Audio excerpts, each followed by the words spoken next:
My name is Hazel. I'm a 27-year-old stay-at-home mom. I had a problem with my mother-in-law who lived with us.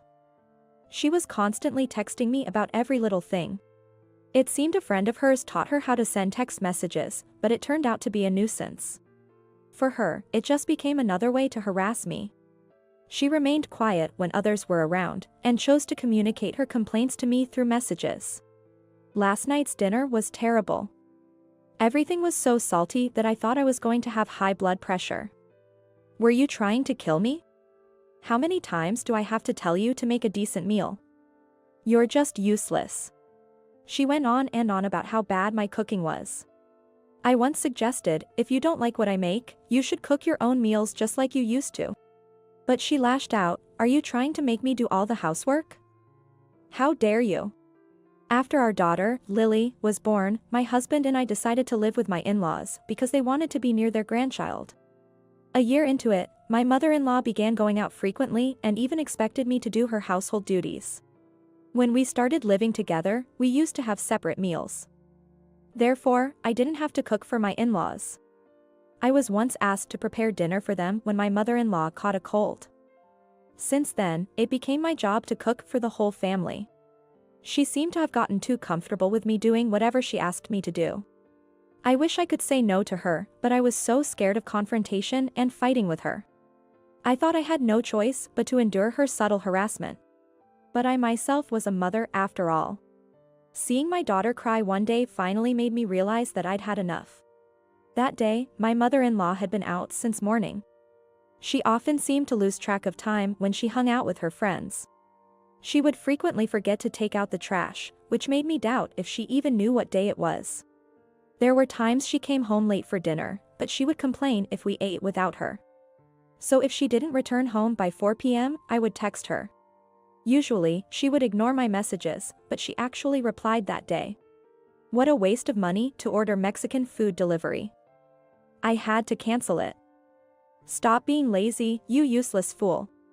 As soon as I read her message on my phone, I called her. What did you mean by canceling the Mexican food delivery? Oh, you must be wondering how I knew about the delivery date? You're such a fool. You were probably trying to please me by ordering my favorite food. But it was stupid of you to throw away the food menu with the delivery date written on it into the trash can. My mother-in-law sneered and said she found out about my wasteful spending because I threw it out where it was easy to be found. I was absolutely appalled that she would rummage through the trash just to harass me. Do you even know what day it is today? Can't we indulge ourselves just for today? What are you talking about? You don't have the right to indulge yourself even for one day. Your job as a wife is to be frugal. It's unacceptable to spend the money earned by your husband just for your convenience. As she scolded me over the phone, I could hear her friends laughing in the background. You should have known your place as a wife by now. Look, it's almost 5 p.m. Hurry up and go grocery shopping for dinner. Then she hung up. I went white realizing what she had done. In a panic, I rushed to the supermarket, fretting over what I could make as a substitute meal. What are you going to make with these ingredients? Surely, you can't make Mexican food. She commented smugly when she returned home at 6 p.m. Unfortunately, the frozen tacos and burritos were all sold out. She looked very pleased to see me frustrated. Grandma, welcome back. When Lily saw her, she ran up to her. Grandma, we are having your favorite food for dinner today, she said with an innocent smile. Oh, is that so? Yes. I asked Mommy for it. Grandma, I knew you liked Mexican food. My mother-in-law looked shocked and turned to me. Yes, I was the one who ordered the Mexican food to be delivered, not to please her, but at my daughter's request. Grandma, today is your birthday. That's why we wanted to have your favorite Mexican food, which is my favorite too. What? My birthday is on Friday, not today. Today is Friday. Remember, you said your doctor's appointment was changed from this Friday to Wednesday next week? At my words, my mother-in-law had a stunned look on her face. According to my husband, in his family, they only celebrated birthdays for the children and not for the adults. So they never had birthday parties for their elderly parents. My mother-in-law probably thought her birthday was just another day, plus she was confused about the days of the week as usual. Realizing what she had done, she turned pale. "Lily, I will quickly go and change my clothes." "I'll be right back," she said to my daughter, and hurriedly went to her bedroom. Within a minute, she sent me a text message. "Do something about it." That was what it said. I messaged her back, saying that I checked the nearby supermarket, but that there was no frozen Mexican food left in their freezer. Her reply to my message was, "Then pretend there has been a misunderstanding on the delivery date or something." As I didn't send her a reply, she came into the kitchen and told me to go to the living room. "Hurry up. Otherwise, Lily will start to suspect." My daughter had no trouble accepting the fact that there was no Mexican food for dinner. "It seems the Mexican cook suddenly got a stomach ache and had to go home," I told her. I honestly thought she would cry, but she said, "Poor thing, having a tummy ache. It's okay, I can have a taco another time." Seeing her sad and disappointed face, I felt guilty for lying. My mother-in-law wouldn't let me go back to the kitchen, so I just played with my daughter to distract her from her feeling disappointed. My mother-in-law seemed to have prepared dinner, though. Soon after my father-in-law and my husband came home from work, we all sat at the dining table and started the dinner, which was supposedly a birthday celebration for my mother-in-law. "Aren't we supposed to have Mexican today?" "The cook got a tummy ache," Lily said. Confused, my husband asked me about it, and I explained that it was cancelled due to a mix-up on the delivery date. He looked dubious, but then my mother-in-law quickly interrupted, "Are you sure it was just a mix-up on the date? Didn't you just forget to order the food?" Poor Lily. She was looking forward to surprising me for my birthday. Hearing that, I was dumbfounded. I couldn't believe she shifted the blame onto me, after making me cover for her.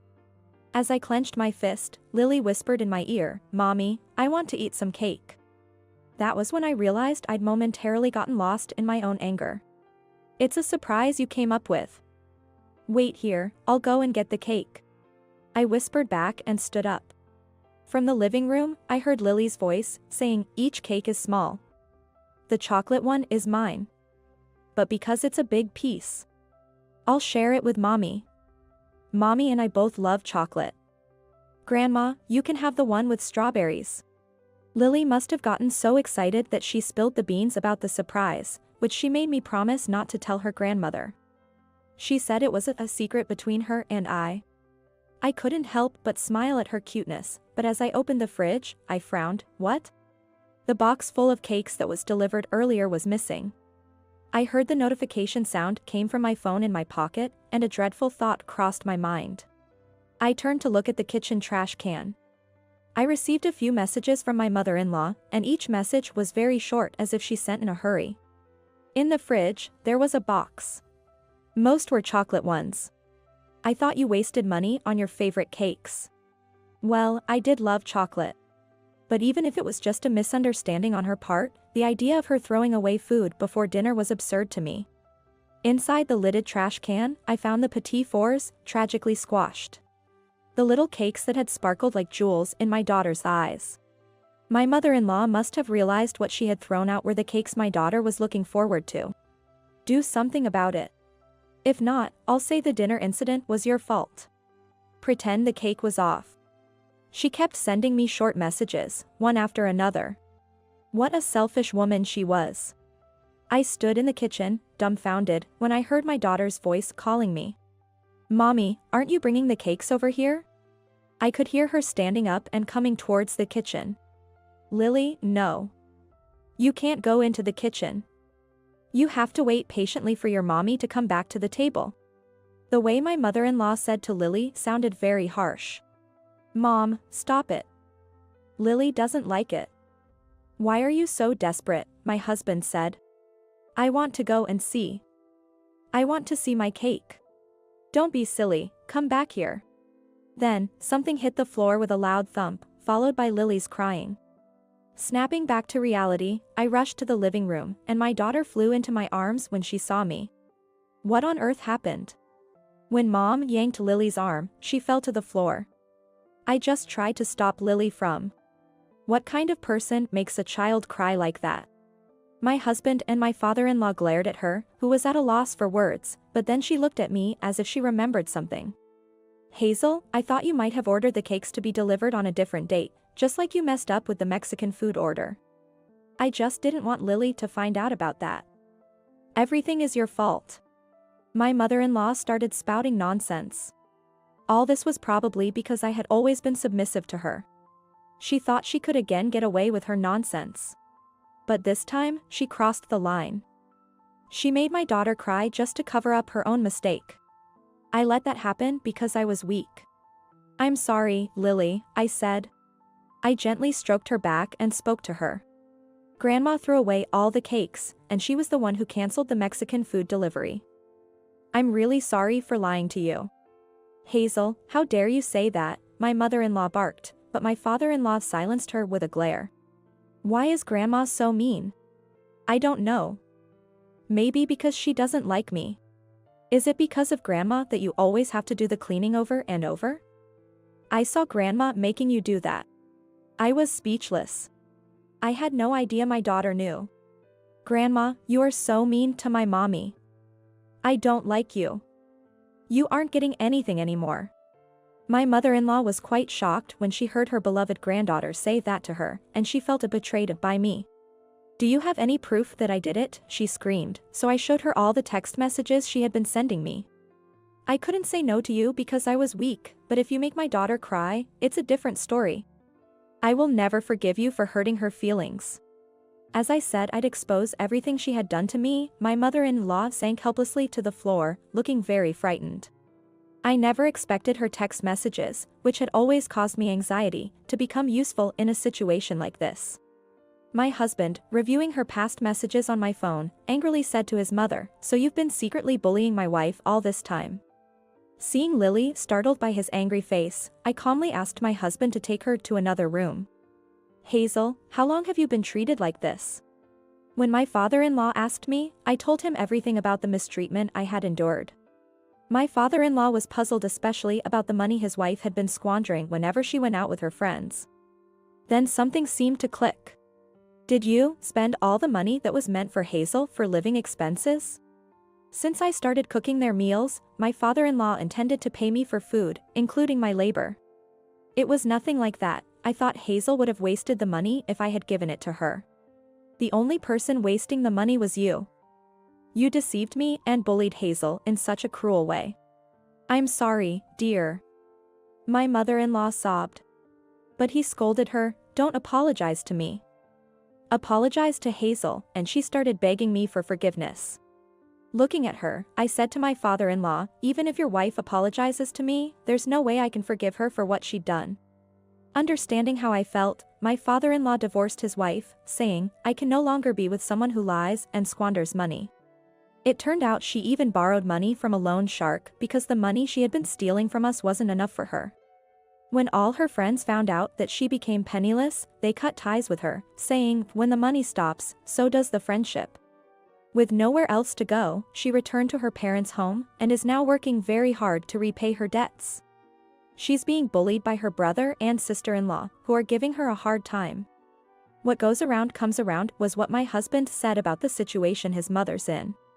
I'm no longer afraid of the notification sound on my phone whenever I receive messages.